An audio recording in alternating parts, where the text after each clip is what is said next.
শীতকাল মানেই ভ্যারাইটিস খাওয়া দাওয়া, যেমন পিঠে পুলি আছে, সঙ্গে কেক, তার সঙ্গে রয়েছে কড়াইশুঁটির কচুরি, মেথি পরোটা। তাই মেথি পরোটা করব বলে মেথি শাক কিনতে গিয়েছিলাম বাজারে, কিন্তু পাইনি।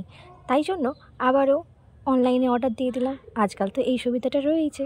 আটা ময়দা ইকুয়াল পরিমাণ নেওয়ার পরে আমি দিয়েছি হলুদ, নুন, চিনি, জিরের গুঁড়ো, ধনের গুঁড়ো, কাঁচা লঙ্কা কুচোনো, তার সঙ্গে একটু দিয়েছিলাম জোয়ান। আর মেথিগুলোকে এরকম কুচি কুচি করে কেটে নিয়ে মাখিয়ে নেব। একটা ডো তৈরি করব। ডোটা একটু শক্ত ডো প্রথমে তৈরি করে আমি চাপা দিয়ে রেখেছিলাম, কারণ মেথি থেকে জল বেরোবে আমি জানতাম। তো আচ্ছা, সঙ্গে এখানে দিয়েছিলাম রিফাইন অয়েল, মানে সাদা তেল, খাবার এখানে ঘিও দেওয়া যেতে পারে। তো এখানে আমি মাখাচ্ছি। মাখানোর পর এটা কিন্তু যখন আমি আবারও তৈরি করছিলাম, গোলা পাকাচ্ছিলাম, তখন এটা অনেকটাই সবুজ হয়ে গেছে।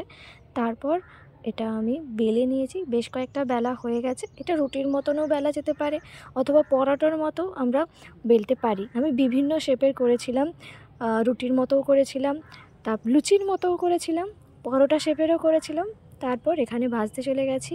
দেখো এখানে ঘি আমি ব্রাশ করে নিচ্ছি। প্রথমে একটুখানি পরোটাটা সেঁকে নিয়ে ঘিটা ব্রাশ করে নিয়েছি। দেখো ব্রাশ করে উল্টে পাল্টে এটাকে ভালো করে সেঁকে ভেজে নিয়েছি।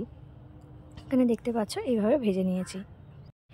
এই রকম শেপটা করেছি, এটা চৌকো শেপ করেছি, যেরকমভাবে বিভিন্ন ধরনের পরোটা হয়। ত্রিকোণ পরোটাও করেছিলাম, গোল করেছিলাম, বিভিন্ন রকম। আজকে ছোটুকে খেতে দিয়েছি লাস্ট।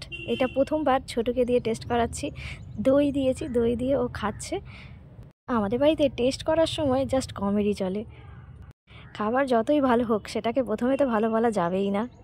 বাই দ্য ওয়ে, এখানে যে কথা না বললেই নয়, এতগুলো পরোটা আমি একা করিনি। শেষ পর্যন্ত আমার বর, আমার জা, আমার শাশুড়ি মা সবাই মিলে আমাকে সাহায্য করেছে, এবং লাস্ট অবধি আমার বরই পরোটাগুলো শিখেছে, কারণ আমি মেয়েকে খাওয়াতে ব্যস্ত ছিলাম।